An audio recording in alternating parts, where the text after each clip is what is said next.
Bom, e sobre o Martin Luther King agora, dos personagens históricos de verdade, sem seu camarada Helena, ele foi um mito ou de fato teve uma participação Eu tenho importante? dificuldade com esse tipo de coisa, sabe? Porque quando você começa a estudar algum tema, talvez o professor entenda mais ou menos o que eu quero dizer. Você tem dificuldade com algumas figuras a bater o martelo, a não ser que seja uma figura, tipo, muito clara, expressa, né? muito clara. Aí você consegue bater o martelo.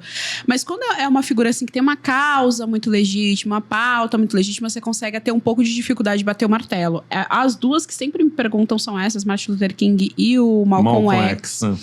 E eu sempre tenho dificuldade de responder em relação aos dois, porque eu acho que os dois tiveram algum tipo de contribuição, algum tipo de discurso, mas eu não gosto muito. Eu já gostei mais do discurso do Malcolm X quando eu era mais nova, porque ele é muito mais agressivo, muito mais revolucionário do que o Martin, né? O Martin, ele tava naquela pegada muito mais... Ele é cristão, né? Então ele tava numa outra pegada... Pediu ajuda de padres. Ele pediu ajuda de padres com batina na manifestação. Queria padres de batina. E eu acho importante mesmo, assim, a movimentação política eu acho importante. O Malcolm X, ele tava muito mais ali... O cara foi preso, né? Já tava muito mais pra um arruaço, um negócio ali. Eu não gosto muito disso dentro de militância, porque eu acho que a chance de deslegitimar a tua causa é muito maior. A prova é tanta que é muito mais bem falado o Martin do que o Malcolm X. E ele é mais popular entre os jovens justamente por causa da revolução. Então, assim, eu tenho dificuldade, eu não consigo, assim, afirmar, anular as figuras e dizer, não, é totalmente descartável e tal. Embora o Malcolm X tenha umas frases, assim, que eu olho e falo, pelo amor de Deus. Eu li uma dele, do dia desse, assim, que é bem absurda. Mas eu tenho dificuldade em descartar totalmente esse tipo de figura. Como é que você vê a vinculação total, não, parcial, entre o islamismo e o movimento negro nos Estados Unidos? Cara, isso aí é bem bizarro, né? Porque isso aí vai dar uma merda, eu acho. Porque, basicamente, quando você adere a essas ideias islamistas, você está lutando contra o Ocidente, que é o que garante a tua existência. É isso que está acontecendo na prática, é esse triângulo. Você está lutando contra aquele troço que, na verdade, é o que garante. Eu vejo muita feminista falando contra o cristianismo, mas o que garante a dignidade da mulher dentro da sua sociedade é justamente a forma como o cristianismo trata a mulher, em especial a Santa Igreja. O islamismo não trata. E não é isso que acontece. Assim, o objetivo do Islã não é ser amiguinho do movimento negro, ou do movimento gay, ou de qualquer outro tipo de movimento. O objetivo deles é exterminar. Eu escrevi uma coluna para a Gazeta do Povo, falando de outro movimento totalitário, que é o Hamas, e aí eu tive que ler o estatuto lá dos caras e tal, para colocar uma parte específica do estatuto. E eles falam abertamente em exterminar. Então, assim, é muito perigoso quando você tem uma religião falando abertamente em exterminar. É o que acontece com o islamismo. Então, o objetivo nunca é te ajudar. Mas é fácil você criar esse fantasma, mais uma vez, desse imperialismo, né? Nos Estados Unidos é isso que acontece com a esquerda de lá. Eles criam essa ideia do imperialismo e tal. E aí, a partir disso, eles começam a combater esse tal do imperialismo. E esquecendo-se que é o tal do imperialismo que você tanto critica, que garante que você tenha o mínimo de dignidade para viver aqui dentro, o mínimo de direito, de ter a liberdade, esse tipo de coisa. Então, é tipo a cobra comendo o próprio rabo. O tempo todo eles defendem isso. Isso é bem perigoso, assim. Eu acho bem preocupante. A gente pode ver o que acontece na França, né, em termos de levantada. Isso é muito, muito, muito perigoso. Muito perigoso. Eu acho que o que me conforta aqui no Brasil é que não sei, pode ser uma impressão de bolha de rede social. E tem um pouco de loucuragem também nisso. Mas a gente vê um levante um pouco mais tradicional nesse sentido, principalmente em termos de catolicismo e até dentro do protestantismo. Eu acho que o que vai sobreviver ali dentro é o que estiver mais alinhado com a tradição. De levante contra essas ideias, assim, de um orgulho de defender isso, de defender o Ocidente, de defender agora esse o tipo de ideia. movimento negro odeia o catolicismo. Muito. Né? Eu sou muito perseguida por isso também. Porque criou-se essa lenda de que a Igreja Católica aqui no Brasil, de alguma forma, promoveu estruturas racistas. Isso é uma mentira. A gente tem, inclusive, documentos de bispos, de padres, falando abertamente contra a escravidão. E, inclusive, isso para o católico é pecado mortal, porque todo mundo tem a mesma dignidade perante a Deus, Tanto né? é que todos os escravos foram batizados. Exato. Que é isso que eles não conseguem entender isso, né? E aí a gente tem que voltar muito no tempo. Quando a gente fala a respeito de colonização, um dos objetivos era justamente espalhar o evangelho. Era domínio territorial, o que é a coisa mais normal do planeta. que é isso que eles não conseguem aceitar. Vejam só, eles não conseguem aceitar o domínio territorial, mas eles defendem o Islã, que faz exatamente isso, domínio territorial. Coisa. E uma das coisas era catequizar as pessoas. E aí você vai falar, nossa, mas catequizar não é imposição? Não, não é imposição. E tendo em vista que pro católico a coisa mais importante é salvar a tua alma. Então, por mais que você esteja numa condição subhumana muito, muito, muito ruim, a ideia do católico não é ignorar que está ruim. O católico sabe que está ruim. Mas a ideia do católico é que, cara, eu não posso perder a salvação. Assim, o que é primordial pra mim é não perder a salvação. Por isso que é promovido o batismo e tal. E eles não conseguem entender isso, assim, que pra gente... Às vezes até não sabem, eu vou dar essa colher de chá, alguns não sabem. Porque quando eu era esquerdista, por exemplo, eu não sabia. Depois que eu me converti e tal, que eu entendi. Mas os que sabem não conseguem entender que pra gente a coisa mais importante é a salvação da própria alma. Como eles são muito materialistas, exato, essas eles não questões conseguem entender. não eles não conseguem transcendem, entender. né? Eles não conseguem transcender e entender que tem o eterno, que tem outra coisa, assim. Que o importante é eu ajudar aquela alma a se salvar. E é importante a gente ainda falar que dentro da Santa Igreja Católica... tem santos negros, sempre tiveram. Sim. Gente, pelo amor de Deus, Santo Agostinho de Hipona, ele não nasceu na Europa, né? É importante a gente falar isso. Ele é doutor da Santa Igreja Católica. Santa Ifigênia. Exato. Então, assim, o cristianismo ele tem muito mais raízes africanas do que europeias. E isso é completamente ignorado pela militância esquerdista. Porque eles querem criar, mais uma vez, essa alegoria, esse fantasma de uma religião do branco e tal, e não sei o quê. E não é bem assim que funciona. Então, eles batem também de frente direto com a Santa Igreja Católica, dizendo que ela, de alguma forma, foi racista. Que é mais uma das grandes difamações, né, que fazem contra a igreja. Muito bom. E sobre o Mandela? Não, esse daí eu consigo bater o martelo. Esse daí eu consigo bater o martelo. Porque ele era abertamente também socialista, marxista, chame-se lá do que vocês querem.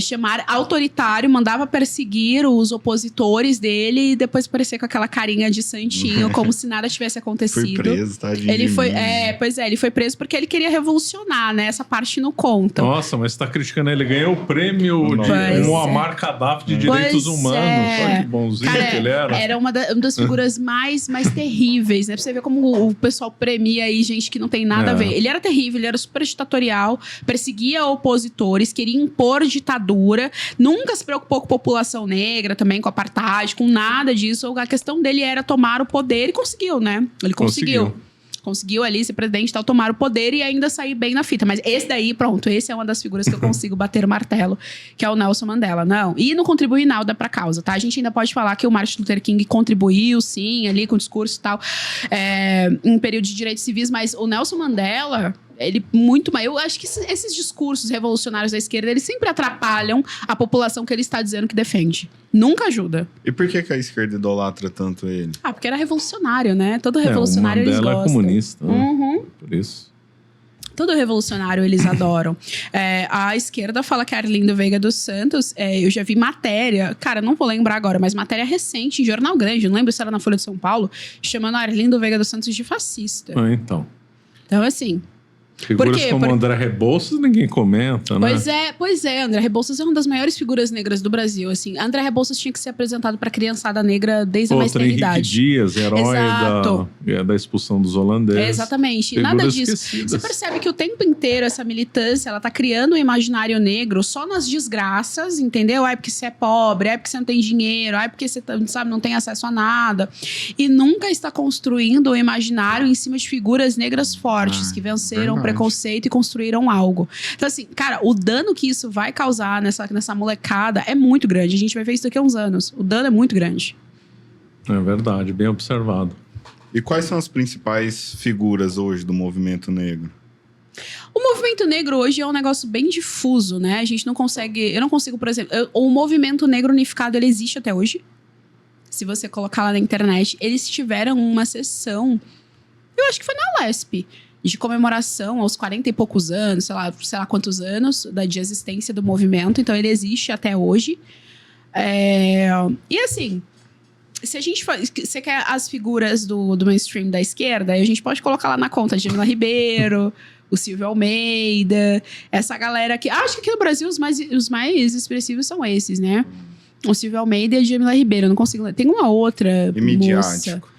Cara, eles estão em tudo, né? Essa galera é muito esperta, porque eles, de fato, têm diploma acadêmico. A Djamila, ela é mestre em filosofia. O Silvio Mendes, se eu não me engano, ele é doutor em Direito. Ele tem doutorado mesmo e tal. E ele era professor. Então, você já consegue ocupar um bom espaço dentro da academia. Fora disso, esses caras têm uma facilidade dentro de mainstream, em termos de comunicação, de grande mídia, assim, impressionante. A Djamila Ribeiro, ela apresentava programa na GNT. E aí, o Silvio Almeida tem passabilidade total dentro do mundo da política, né? Houve ali alguns boatos que ele tinha algumas brigas com a Janja, uns desentendimentos e tal, mas ele segue sobrevivendo, né? A pasta continua sendo dele. E aí tem essas ocupações. Agora, do lado de cá, do lado das pessoas de direita, para mim a maior figura é o professor Paulo Cruz. Ele tá há muito mais tempo falando coisas extremamente coerentes. O professor Paulo Cruz tem mestrado em filosofia, ele é professor, ele é colunista da Gazeta do Povo, escreve toda semana. Um cara que entende demais de música e tal. Ele é super ligado nesse cenário cultural, ele super entende. Se eu não me engano, eu já vi um vídeo dele cantando, assim, a esposa dele canta também e tal. Então, assim, o professor Paulo Cruz, do lado de cá, é a maior figura, assim, o cara que tá há muito tempo falando aí a respeito disso, explicando e tal, um cara super bem preparado. A Patrícia Silva, também, assim, ela é uma excelente pesquisadora, ela tem feito um trabalho incrível dentro do Instagram. Ela é católica também, ela faz um trabalho incrível sobre o cristianismo e as raízes negras do cristianismo. Então, assim, ela faz um trabalho de pesquisa impecável para apontar que a Igreja Católica não é racista e que se tem uma coisa que é africana é ser católico e ser cristão. Faz um trabalho incrível. Então, assim, são essas figuras e aí a gente vem surgindo, né, alguns militantes. Eu acho que do lado de cá tem muito militante boboca que se intitula bolsonarista. Eu acho que isso perde pra nossa causa, assim, total. É vinculado a uma porque política, você fica... né? Porque não é nem a uma política. Você fica vinculado a uma figura política que, né, assim, tem uma série de problemas. Enfim, eu acho que você deslegitima um pouco... em relação a quando você se coloca como acadêmica, como pesquisadora e tal. Então tem lá, fulaninho do Bolsonaro. Isso é completamente boboca, isso atrapalha muito mais do que ajuda.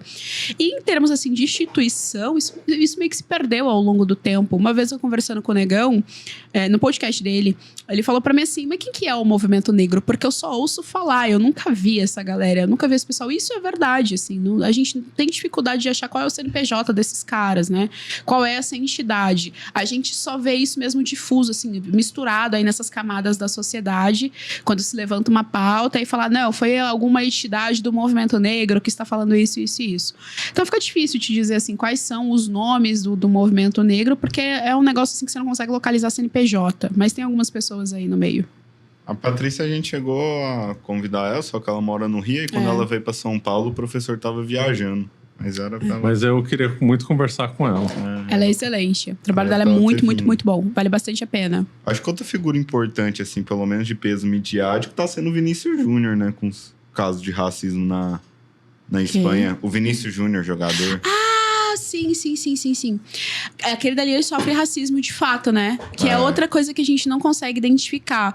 Essa militância negra contemporânea, eles dessensibilizam a pauta. Porque eles apontam que tudo é racismo. E aí é uma frase que eu sempre digo, se tudo é racismo, nada é racismo. Nada é racismo. E aí, quando você se depara com um fato que foi racista efetivamente... você não tem mais sensibilidade, você duvida daquilo dali. Então, o movimento negro contemporâneo acaba deslegitimando aquilo que é legítimo, que são, né, os casos de racismo verdadeiros que acontecem. Também, né? Não com ele, né? Mas a Argentina sempre tem algumas coisas chatas. Porque né? Os argentinos, eles se sentem super europeus. Eles esqueceram que não estão na Europa. Só que eles vão ficar melhor que nós, hein? Eles estão com o Milei. Eles estão com o Milei. Você acha que vai dar bom o Milei lá? Ou você acha que o Milei vai conseguir fazer alguma coisa? Ele tem uma governabilidade muito baixa, né? Não sei, mas ele tem. Agora ele tá defendendo. Ele tá totalmente contra o aborto, né? Tá me bem surpreendeu. Firme, olha. Me surpreendeu. Eu achei que ele fosse apoiar. Olha, tá impressionante. Eu achei que ele fosse apoiar. Me surpreendeu isso daí. Porque ele é ANCAP. Agora, o que eu gosto dele é que ele está fazendo coisas que o Bolsonaro tinha que ter feito aqui assim que entrou e não fez. Pois é. Assim também que entrou. Primeira semana. Porque a hora que você tem força, né? Isso. Você acabou de ser eleito. Você acabou de ser eleito, você tem um povo ainda do teu lado. Exatamente. O Bolsonaro não fez isso. Não fez. Deixou a água passar debaixo da ponte, já era. Já era. Perdeu a janela. Perdeu a janela, já era. Você acaba de assistir um corte do Caravelas Podcast. Na tela está aparecendo o episódio completo e outro corte. Muito obrigado pela atenção.